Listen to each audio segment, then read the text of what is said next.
नेपाली कांग्रेस से आबद्ध, नेपाली कांग्रेस के आस्था से जुड़े हुए तमाम एक एक कार्यकर्ता में मेरा जय नेपाल का अभिवादन है।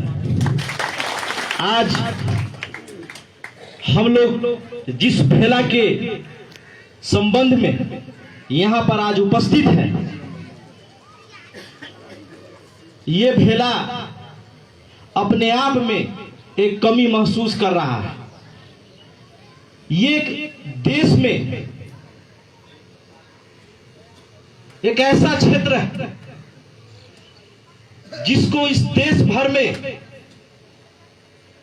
एक अपना पहचान के रूप में नंबर 2 को सदियों से जाना गया है। और आज ये क्षेत्र यह भेला होने के क्रम में मैं इस क्षेत्र के और इस देश के महामानव महापुरुष आदरणीय शेख इदरीस को याद करना चाहता हूं। वो व्यक्तित्व जो अपना पूरा जवानी संघर्ष करते हुए बिता दिए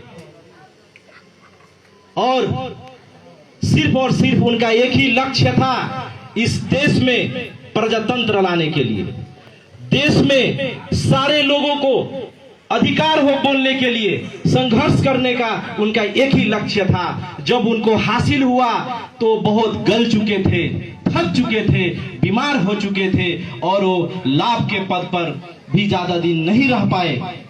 लेकिन कुछ ही दिनों में उन्होंने, जब उनको मौका मिला तो इस देश में नहीं बल्कि विश्व में भी आज भी हमारे छिमेकी मुल्क बिहार में जहां पर वो आप्रवासन का जीवन बिताए थे, आज भी उनको वहां पर याद किया जाता है। उनके काम को लेकर आज कुछ ही दिन पहले यहां पर किसान आंदोलन शुरू हुआ है। आज आपको मालूम होगा श्री राम शुगर मिल के संबंध में जो आज संघर्ष किया जा रहा है, उसका जननी शेख इदरीस साहब थे। आज उन्हीं के कदमों पर चलकर हमारे आदरणीय पिता मोहम्मद आफ्ताब आलम साहब 17 साल की उम्र में जीवन काल व्यतीत करने में मजबूर हुए। लेकिन उनका भी लक्ष्य वही था कि प्रजातंत्र के लिए, इस देश के एक एक असहाय व्यक्ति के लिए आवाज देने का भी उनका भी लक्ष्य वही था। उनका भी जीवन काल संघर्ष में रहा। आप लोग को मालूम होगा, मेरा उम्र कम है, मैं यहाँ पर तमाम अपने गार्जियन को देख सकता हूँ, लेकिन यहाँ संगठन की बात आया है तो मैं आप लोगों से विनम्र अनुरोध करना चाहता हूं। मेरे पिता को यहाँ पर हमारे पूर्व वक्ता लोगों ने जो बात रखा है, जायज बात है। आज मेरे पिता को जेल में रखने का जो साजिश किया गया था, उनका व्यक्तिगत कोई समस्या नहीं था। नेपाली कांग्रेस के सिद्धांत पर अटल रहकर नेपाली कांग्रेस को सुदृढ़ और सशक्त करने में जो अपना जीवन व्यतीत किए, कहीं भी अभी नहीं झुके, उसके वजह से उनके ऊपर इस देश में एमएलए का जो बहुमत का सरकार हुआ, उन पर दमन करने का प्रयास किया गया था। लेकिन आज जब भी मैं अपने पिता से मिलने जाता हूं, वो पहले परिवार के बारे में बात नहीं पूछते हैं। वो पहले पूछते हैं तो अपने कार्यकर्ता के बारे में पूछते हैं। मैं यहाँ पर देख रहा हूं 2046 साल के भी कार्यकर्ता लोग यहाँ पर मौजूद। हम लोगों के नेपाली कांग्रेस का जो हमारे आदरणीय मरहूम शेख इदरीस साहब से लेकर हमारे पिता भी जब जिला सभापति थे, उन्होंने जो क्रांतिकारी उनमें जो आचरण आया, आज लोग पूछते हैं नेताजी इस तरह बोल देते थे, नेताजी उस तरह बोल देते। ऐसी बात नहीं है। वो 46 साल में बने हुए नेता है। वो सींचा गया ही वैसा ही था कि जहां पर किसी व्यक्ति पर दमन किया जाए, नेपाली कांग्रेस पर जब आंच आए तो कभी झुके न। वो अपने कार्यकर्ता को भी वही सिखाए थे। वही का उपज है कि सारा देश का ताकत लगाकर उनको फंसाने का काम किया गया। लेकिन आज जब भी हम जाते हैं उनसे मिलने, तो वो अपने कार्यकर्ता के बारे में पूछते हैं।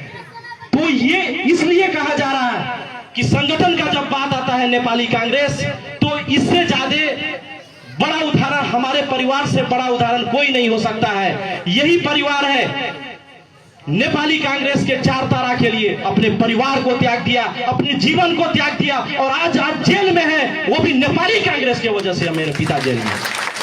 संगठन की बात आता है, सिद्धांत की बात आता है, हमारे पिता भी नेपाली कांग्रेस के सभापति रहे, माननीय रहे, मंत्री रहे, लेकिन एक भी कोई व्यक्ति ऐसा नहीं मिल सकता है जो कह सके कि नेपाली कांग्रेस का नेतृत्व मोहम्मद आफ्ताब आलम को साहब को जब गया तो उन्होंने दुर्व्यवहार किया, उन्होंने अपना पद का दुरुपयोग किया। एक भी व्यक्ति ऐसा नहीं मिल सकता है जो कह सके कि उनके 30 वर्ष के राजनीतिक जीवन काल में किसी का दुर्व्यवहार किया हो, किसी का अपना पद का दुरुपयोग किया हो। जब भी उनका कलम चला होगा, जुबान चला होगा, हाथ चला होगा, पैर चला होगा, नेपाली कांग्रेस को सशक्त करने के लिए उनका साथ है। आज बात आता है संगठन कैसे मजबूत होगा। संगठन वैसे मजबूत होगा जब अपने घर को त्यागिएगा, परिवार को त्यागिएगा, जात को त्यागिएगा, धर्म को त्यागिएगा, तब नेपाली कांग्रेस नहीं कोई भी पार्टी संगठन मजबूत होगा। ये नेपाली कांग्रेस पार्टी परिवार की तरह। आज हमारे पिता ने भी एक बात आता है कि संगठन कैसे मजबूत होगा। आप लोग को एक मालूम होगा, नेतृत्व का यह भी दायित्व होता है कि वो भी नेतृत्व का विकास करे। एक नेता वो नहीं जो सिर्फ अपने जीवन काल में अपना राजनीति करे और झोरा लेके चल दिए, ऐसा नहीं। अपने उत्तराधिकारी का भी तैयारी करे, अपने आचरण से सारे कार्यकर्ता को नेता बनाए, मौका दे सारे लोगों को। आज वैसा दिन देखने को नहीं मिल रहा है। नेपाली कांग्रेस पार्टी क्यों कमजोर हुआ, यहाँ पे हमारे पूर्व वक्ता बहुत सारे बुजुर्ग नेता लोगों ने बात रख चुका है। मैं छोटकरी में अपना बात रखना चाहता हूं। सबसे बड़ी बात, कोई भी संगठन को मजबूत करने के लिए कार्यकर्ता होता है। हम लोग कितना लोग हैं जो नेपाली कांग्रेस के लिए वड़ा भेला करते हैं, नगर का भेला करते हैं। बहुत सारे ऐसे कार्यकर्ता हैं जो 40 साल से पार्टी में लगे हुए हैं, लेकिन उनका छोटा सा नागरिकता का सिफारिश के लिए वो एक हफ्ता जिला प्रशासन कार्यालय में दौड़ते ही रह जाता है। उनका सुनेगा कौन? इस सब चीजों से नेपाली कांग्रेस मजबूत करने के लिए कार्यकर्ता जब तक मजबूत नहीं होगा, पार्टी कभी मजबूत नहीं हो सकता है। व्यक्ति सिर्फ मजबूत होने से पार्टी मजबूत नहीं हो सकता है। ये तमाम कार्यकर्ता ही है जिस पर इतना लगानी लगाया गया था कि आज हमारे लोग हम लोगों को कहते हैं आप लोगों ने किस तरह इस तरह संघर्ष किए। नहीं, आज मरहूम शेख इदरीस साहब और हमारे पिता मोहम्मद आफ्ताब आलम साहब की जिस तरीके से कार्यकर्ता को पार्टी को सींचे, उसी का एवज है कि आज नेपाली कांग्रेस इस जिला में ही नहीं पूरा देश में, यहाँ का रौतहट जिला का नेपाली कांग्रेस का कार्यकर्ता का नाम लिया जाता है। आज नेपाली कांग्रेस कमजोर होने के लिए क्यों कमजोर हुआ, इसका समीक्षा बैठक होना चाहिए। आज किसी को बहुमत मिला है तो बहुमत का दुरुपयोग कर किसी विधि और विधान का प्रक्रिया का कुचल कर अगर पार्टी को चलाया जाएगा तो निश्चित रूप से नेपाली कांग्रेस आगामी दिनों में झन कमजोर होता जाएगा। आज लोग पूछते हैं नेपाली कांग्रेस कमजोर हुआ, आज का नेतृत्व किसके पास है? आज तो हमारे परिवार का आदमी कोई भी नेतृत्व में नहीं है, जिला में नहीं है, प्रदेश में नहीं है, केंद्र में नहीं है। तो नेपाली कांग्रेस आज कमजोर होता है तो उसका जिम्मेवार मेरा परिवार नहीं, अभी का जो नेतृत्व है वो जिम्मेवार होगा। रही बात आज ये हम लोग बात करते हैं शुद्धिकरण का, सशक्तिकरण का, सुदृढ़ीकरण का, तो इसके लिए मन जब तक शुद्ध नहीं होगा तब तक पार्टी शुद्ध नहीं हो सकता है। मन शुद्ध होना पड़ा, सारे लोगों को मौका देना पड़ा। रही बात संघर्ष की, सारे लोगों का नेपाली कांग्रेस में लगानी है, वो वार्ड का हो, चाहे नगर में हो, क्षेत्र में हो, प्रदेश समाज विधान क्षेत्र में हो, नेपाली कांग्रेस में सबका उतना ही लगानी है जितना नेता का लगानी है, उतना हर एक एक कार्यकर्ता का लगानी है। आज नेपाली कांग्रेस का ये सारा क्रियाशील सदस्य हो, बहुत सारे ऐसे लोग हैं जिनको क्रियाशील सदस्य भी नहीं मिला। हम अपने नगर पालिका के 1-2 वार्ड में जाते हैं, वहां पर आज भी मुझे वैसे लोग मिलता है जो 40 साल के आंदोलन में गोली खाया था और उसके पेट में गोली लगा हुआ इंसान भी आज जिंदा है।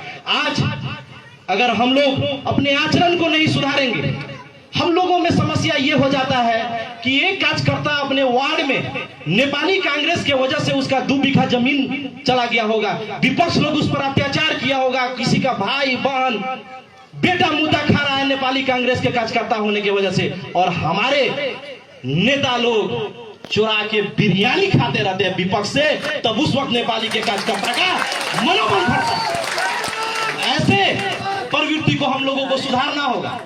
बीच से लेकर आकर नेता बनाने का जो रवैया भी नेपाली कांग्रेस में हुआ है, इसके वजह से भी नेपाली कांग्रेस बिगड़ा है। नेपाली कांग्रेस का जो वैधानिक व्यक्ति, जो नेपाली कांग्रेस में जो लगानी लगाकर जो आ रहा है, वैसे लोगों को बाईपास कर कर बायां से दायां से लेकर जब बजट दिया जाता है तो नेपाली कांग्रेस मजबूत नहीं होगा। वो ऐसा प्रवृत्ति है कि आप एक सांप को दूध पिला रहे हैं, जिस दिन चुनाव आएगा नेपाली कांग्रेस को त्याग कर दूसरा पार्टी का टिकट लेकर आएगा। वैसे सोच से हम लोगों को ऊपर उठना होगा। आज नेपाली कांग्रेस, ये सारे लोग हम एक परिवार, हमारा ही परिवार का एग्जाम्पल ले लीजिए। नेपाली कांग्रेस पार्टी से हम लोग का एक परिवार, ये सारे कार्यकर्ता हम लोग एक परिवार है। लेकिन जब आप परिवारवाद में लिप्त होइएगा, जब आप अपना एक मनोगत सोच से आगे बढ़िएगा, किसी को डैमेज करने के लिए सोचिएगा, तो रौतहट क्षेत्र नंबर 2 के शेख परिवार से बड़ा उदाहरण इस दुनिया में कहीं नहीं मिलेगा। मेरा एक ऐसा परिवार है कि 46 साल में भी हम लोगों पर अत्याचार किया गया। माओवादी के काल में एक ऐसा ही परिवार था जिसको घेर कर मारने का प्रयास किया गया था, और इसका जीता जागता उदाहरण मैं खुद हूं। मैं उस घर में भी था, और आज के डेट में अगर कोई चाहेगा शेख आफ्ताब आलम साहब को जेल में रख दिए हैं तो नेपाली कांग्रेस क्षेत्र नंबर 2 में समाप्त कर देंगे। वैसा दिवस अपना आप नहीं देखिएगा। आज नेपाली कांग्रेस को कमजोर करने का जो प्रयास हो रहा है, वो नेपाली कांग्रेस के अंदर से प्रयास हो रहा है। बाहर से तो हम लोग राजा को भगा दिए थे, माओवादी को लखेट दिए थे। कुछ दिन पहले हम लोग, पुलिस प्रशासन जब हम लोगों के गांव में बहरूपिया का रूप लेकर आया था, उस वक्त लखेटे थे। आप लोगों को मालूम होगा इस रौतहट, ये धरती एक ऐतिहासिक धरती है। यहाँ का एक एक जनता उस रूप से सींचा गया है कि अन्याय के विरुद्ध में, अत्याचार के विरुद्ध में जब भी आवाज उठाया है और उठा के रहेगा। रही बात, आज हमारे केंद्रीय प्रतिनिधि आए, मुझे अफसोस होता है 4 साल हो गया, बार बार एक ही बात रिपीट करना पड़ता है, ये नहीं था, वो नहीं था। मैं शुरू में जब हमारे पिता को पकड़ा गया था, मैं केंद्र के नेता से कहा था हमारी उम्र कम हो सकती है। हम लोगों ने भी देखा है दुनिया का उदाहरण, जब हमारे पिता को पकड़ा गया था नेपाली कांग्रेस नहीं बोला। कहा जाता है कि जब भी इलाज सही समय में करना चाहिए, उस वक्त नेपाली कांग्रेस पार्टी नहीं बोला, सशक्त रूप से आंदोलन नहीं किया गया। और आपको मालूम होगा, नेता को निकालने के लिए आंदोलन किया जाता है, शांति वार्ता कभी होकर कोई नेता जेल से नहीं निकला है, यह इतिहास है। और उस वक्त आप लोगों को मालूम होगा नेपाली कांग्रेस मौन बैठा, उसका रिजल्ट क्या हुआ? 4 महीना में नेपाली कांग्रेस के उपसभापति को मुद्दा चला दिया गया। और आज एक देखिए, पूर्व गृह मंत्री पर ऊपर भी मुद्दा चलाया जा रहा है। कुछ दिन पहले एक सांसद को पकड़ा गया। ये सब क्या है? अभी के दौर में, अभी के जमाना में ये क्या हो रहा है कि जो सशक्त है, जो मजबूत नेता है, उसको पकड़कर जेल में रख दो। सत्ता का दुरुपयोग कर कर नेता को जेल में रखने का प्रयास किया जा रहा है। और नेपाली कांग्रेस, बार बार हम नेता लोग को मंच पर चढ़ के देखते हैं, हम लोग 40 साल में लड़े, हम लोग महेंद्र के मौजूदा डेट में लड़कर दिखाइए, तब नेपाली कांग्रेस मजबूत होगा। नहीं तो सारे नेता को यहाँ पर जेल रखने का साजिश किया जा रहा है। तो हम लोगों ने उस वक्त कहा था कि आप इसको सशक्त रूप से आंदोलन कीजिए, विरोध कीजिए, अन्याय हो रहा है। बिना इस नेपाल का एक पहला ऐसा मुद्दा है जिसमें साक्षी तो क्या, डेड बॉडी का कोई डेड प्रमाण नहीं है, लेकिन मुद्दा चलाया जा रहा है। 4 साल से घेर के रखा गया है। नेपाली कांग्रेस का केंद्रीय कार्य समिति से निर्णय है कि वो झूठा मुद्दा लगाया गया है। इससे पहले वाला जो संघीय संसद का कार्यकाल था, उसमें संसदीय समिति का बोर्ड का निर्णय है कि वो झूठा मुद्दा लगाया गया है। लेकिन आज भी न संसद में आवाज उठता है, न केंद्रीय कार्य समिति में आवाज उठता है। इन लोगों को लगा होगा केंद्र के नेता को कि सिर्फ आफ्ताब आलम का मामला नहीं, सिर्फ आफ्ताब आलम का मामला नहीं है। इस पूरे देश में एक एक नेपाली कांग्रेस का जो चार तारा से जुड़ा हुआ है, एक एक कार्यकर्ता का बात है यहाँ पर। आप कहते हैं नेपाली कांग्रेस का सीट कैसे बढ़ेगा, आप कहते हैं नेपाली कांग्रेस कैसे जीतेगा। ऐसे नहीं जीतेगा जब ऐसे ऐसे नेता जिसे विपक्ष का केपी ओली डरता था, आप उसके लिए नहीं बोलिएगा तो आपका पार्टी कहां मजबूत होगा। झूठा सोच रखकर नेपाली कांग्रेस मजबूत नहीं होने जा रहा है। ऐसे ही रहेगा नेपाली कांग्रेस। आज के डेट में जिला से लेकर मध्य प्रदेश तक अभी का डेट में देखिए, अभी हमारे प्रदेश में भी सरकार बना हुआ है। क्या है बजट का, क्या है सोच, कुछ नहीं है। व्यक्ति को बुला बुलाकर बजट दिया गया। जहां पर निर्वाचित मेयर है वहां पर दूसरे पार्टी के कैंडिडेट को बजट देने का काम हुआ है। क्या नेपाली कांग्रेस इस तरह मजबूत होगा? आपको लगता है?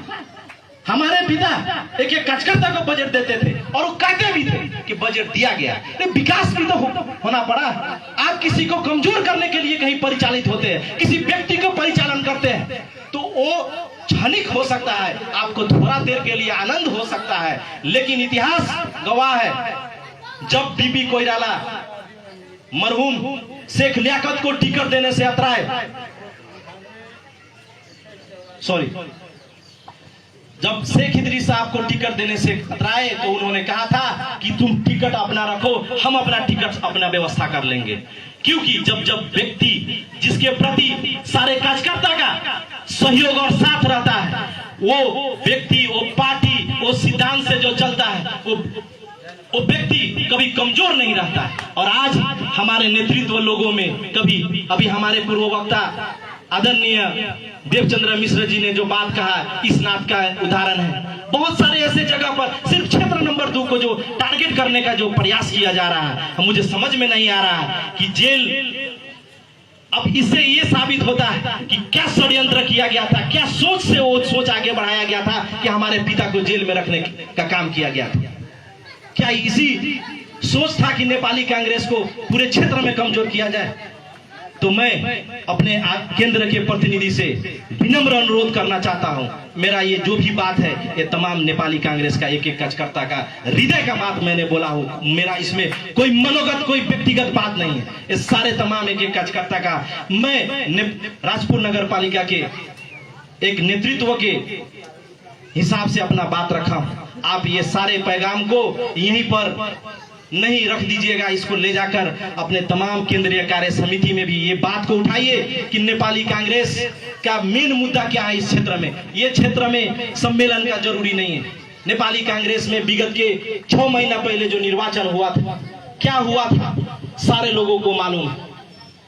तो आप लोगों से विनम्र अनुरोध कि नेपाली कांग्रेस यहाँ पर कमजोर नहीं है। नेपाली कांग्रेस अकेले सारे पार्टी से लड़ने के लिए तैयार है। यहाँ एक एक कार्यकर्ता वार्ड, नगर, प्रदेश, क्षेत्र पूरा सशक्त, पूरा तैयारी के साथ कि कोई भी पार्टी से नेपाली कांग्रेस का यहाँ का कार्यकर्ता कमजोर नहीं है, हर चुनाव लड़ने के लिए सक्षम है। यही आप लोगों से मैं विनम्र अनुरोध करते हुए इस सारे बातों को मनन कीजिए और नेपाली कांग्रेस के नेतृत्व पंक्ति जो है वो खुला हृदय करे, बड़ा हृदय करे, सोचे नेपाली कांग्रेस कैसे मजबूत होगा। हम लोगों का कोई कमी हुआ होगा तो उसको बुलाकर बात रखे, ऐसे नहीं कि बिना कोई सलाह के अपने हिसाब से पार्टी न चलाए। विगत के दिनों में भी पार्टी को सारे लोगों से सहयोग लेकर, संपर्क कर साथ लेकर पार्टी चलाया गया था। यही कहते हुए मैं फिर से आज के इस कार्यक्रम में मेरे नगर पालिका में तमाम नेपाली कांग्रेस के एक एक जुझारू नेता, कार्यकर्ता और हमारे केंद्र से आए हुए प्रतिनिधि सबको मैं स्वागत करते हुए अपना 2 शब्द यहीं समाप्त करता हूं। जय नेपाल।